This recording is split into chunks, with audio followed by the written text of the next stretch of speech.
OK, Phil, we're going to come to you next because you are about to do some cooking with this week's signature ingredient. Each week, I choose a special ingredient, ask all three of our chefs to show us how they'd use it in one signature dish. And this time it's rhubarb. Now, Phil, are you a fan of rhubarb?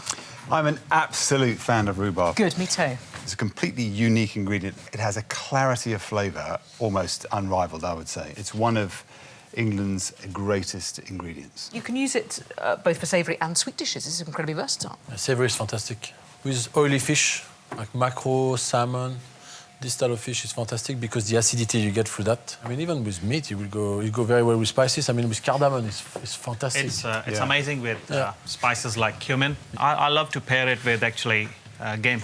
OK, what are you going to be making? What's your signature dish? I'm going to make a... it's called a tasting of rhubarb. There's a jelly, there's a fool, there's a mousse, there is a donut. Delicious. Phil is transforming rhubarb sevenfold in this truly magical dessert. He's making pink rhubarb jelly sheets to cloak a rhubarb fool, almond nougat cooked and shaped into little nougatine cylinders with rhubarb mousse hiding inside, sweet poached rhubarb, and, wait for it, mini donuts with rhubarb jam. So, let's plunge into the pink stuff. Where do we start? All we've got there is the juice that has been released from the rhubarb when it was cooked. We're going to add into that a seaweed-based gelling agent, which has very different properties to classical gelatin. The most important thing is that it sets much quicker, and this particular one, I think, has an amazing mouthfeel. It's got a very elastic sort of texture. OK, so there we have the rhubarb juice. All you have to then do is bring this to the boil and then pour it out onto a sheet, and it sets within seconds. I'm going to pour that onto the tray. And you say it's quite a quick set? It should be. If we just let that cool for a matter of moments.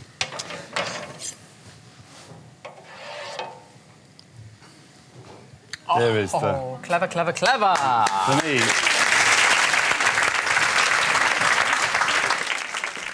So, to put this dish together, this here is a little sheet of that there jelly, just put on a piece of parchment paper. Just take a little bit of rhubarb fool.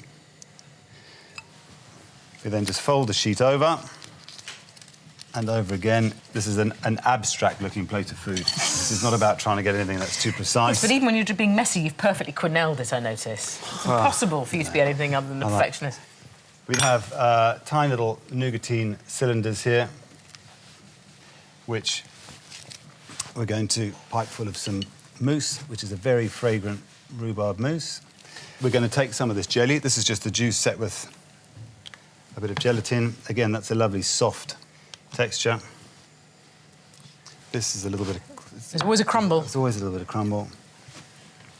And then the rhubarb itself, for a dessert, it's absolutely got to be cooked. Yeah, you don't want that sort of raw chewiness. It's too much. We then take these little donuts. This is just a very simple, proved donut paste. I'm going to throw it into some sugar that's been...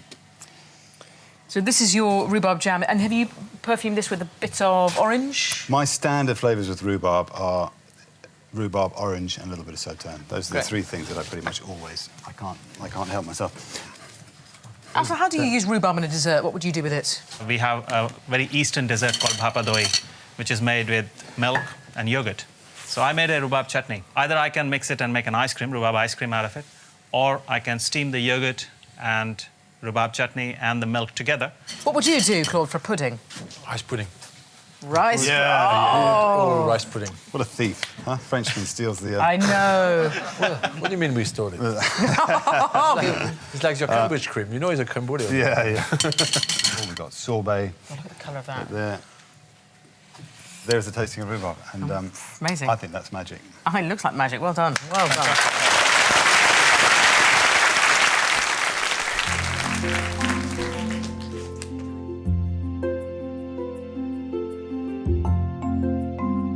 This is the moment.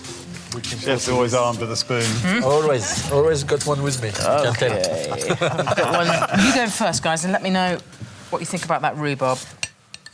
Just remember we're neighbours, yeah? Yeah.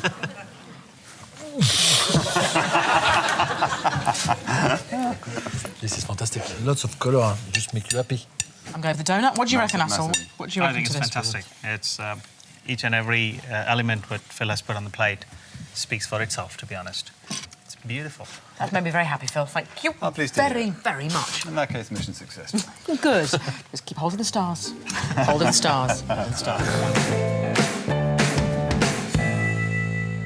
Now, those of you who are good at remembering will know that earlier I asked these guys a very simple question. What's your favourite way to use rhubarb? Atul, it's your turn now. Atul is making a sweet rhubarb chutney to perk up a pigeon breast. The rhubarb is cooked down with sugar, a blend of spices, apples and raisins, and served with marinated pigeon and freshly sliced rhubarb. OK, how are you going to be using rhubarb? I made a chutney, a rhubarb chutney, for which we sorted the whole spices, cinnamon, cardamom, cloves, mustard seeds, and some cumin, and cook that through, and then add apple, rhubarb, and some raisins, and it becomes a thick concoction like that. I bet that just tastes Delicious, delicious, I hope. yeah. I thought I'll pair this one with pigeon this time. To make my pigeon, I would use a marinade, which we call achari marinade. Achari means pickle. And I would use yogurt for that. So a pinch of turmeric, not too much, fenugreek leaves, some crushed chilies. I got a pinch of garam masala, which is a bog standard garam masala, and coriander powder. Salt. And when we are making pickles in India, we always, irrespective of which region of India we are in, we would use mustard oil. We believe it has got the right kind of properties to make the pickles. Nice and pungent. Mix that together. Now, it often happens then when you put a marinade on a meat and put it on the barbecue or in tandoor, all the marinade slips away. So in India, we add a little bit of chickpea flour so that the marinade can stick on. And that's it. So pigeon can go in straight here. Smells really good, this. Really good. Now, it's not complete without I have given the pickling treatment to it. And we'll start with mustard oil. OK, so this is a mixture of 5 spices. So it has got mustard seeds, cumin seeds, fennel, onion seeds, and coriander seeds. They are the main pickling spices. Delicious. Yeah. Look at the colour of that. Yeah. As the spices start sizzling and they change the colour, Yep. so it means they are releasing their flavour, and you get this nice pungent smell. That's the time you would add it. This is a totally new way of cooking for me. So you're adding boiling fat to a yoghurt-based marinade? Yeah. So I would leave this to marinate for a good couple of hours. Phil, how would you use rhubarb in a savoury dish?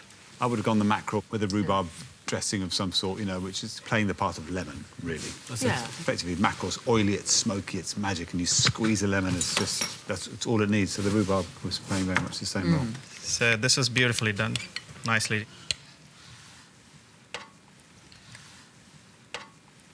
And I've kept the oven at 200 degrees centigrade, 180 to 200. And I would say it would take about 5 minutes, no more than that.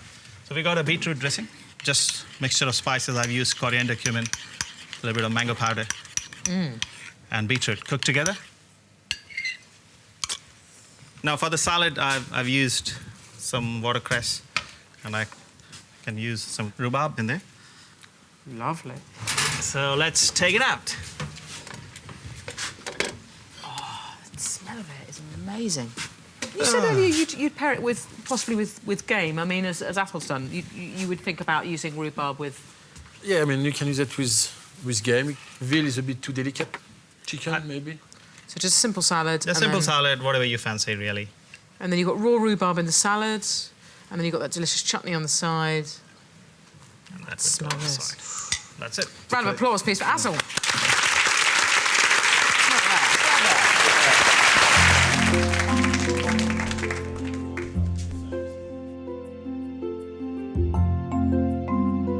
Well, it looks beautiful. Let's taste it. It's this that I really want to get stuck Yeah, the into. chutney. It's just so tasty. You know, great flavours, but it's the sheer quantity of flavour in there that's so impressive. Yeah, the rhubarb is lovely. Oh, But you get the acidity towards the end, and this, you know, because it's rhubarb in it, you know it's coming from this. And this, I just love the balance. I just love the way the spices just play in your mouth. Yeah. And thanks so much, Atul. Thank you. Round of applause. That's amazing.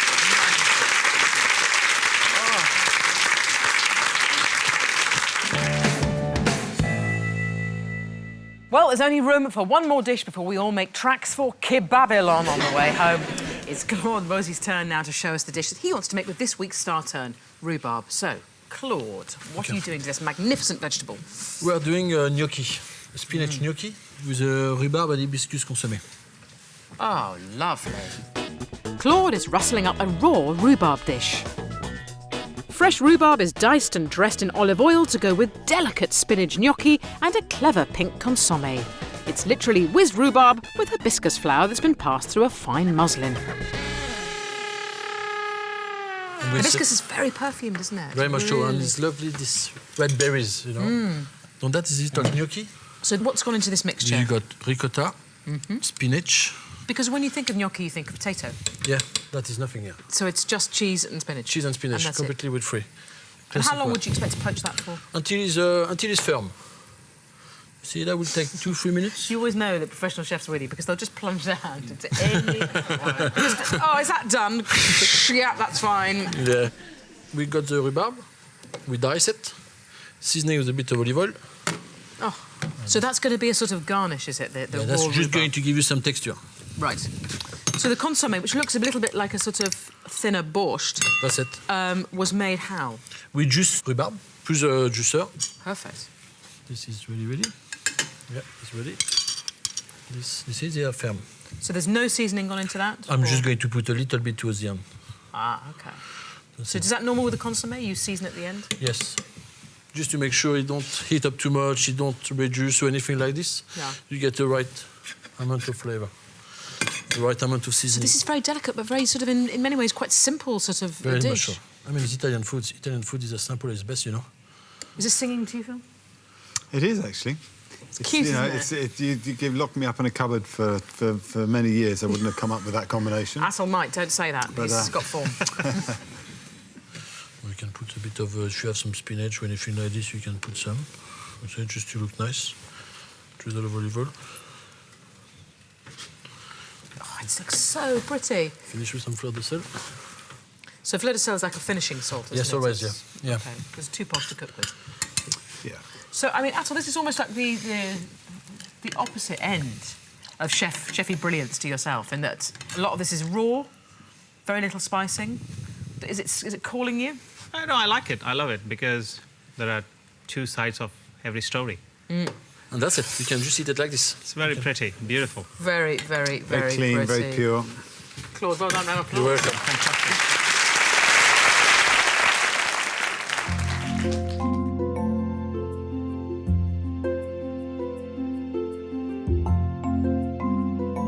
OK, let's taste. Ladies first. Come on. All right, You're OK. poised. Well, I don't know. I'm not the one with a professional palate, but we shall see. I shall get a little bit of everything. Is that right, Yes, Claude? a bit of everything. Okay. Make sure you get the right, but because I mean the rhubarb like this is really strong. That's incredible. Very, very nice. Very light. The gnocchis are round and mellow and green and earthy and... Okay, balance and then with the rhubarb. Yeah. Yeah. Yeah. Boom. Yeah. Good. I love it. It's fantastic. It's, I think the richness of ricotta just makes the whole dish so mellow and beautiful. It's very nice. And the rhubarb consomme? Well, it's nice. It's natural strength. It hasn't been reduced. Yeah. It hasn't No, been... that's Because it. it's raw, so effectively it's just... It's very pure. And it's very the philosophy of my food, you know. A dish should be all in one. And the idea to eat, you eat everything together to get the whole dish. Claude, thank you so much. And that is it for now. Our chefs are rushing off to shoot a road trip series in a classic car. Thank you, curious cooks. Thank you, chefs. And thank you for watching at home. Goodbye.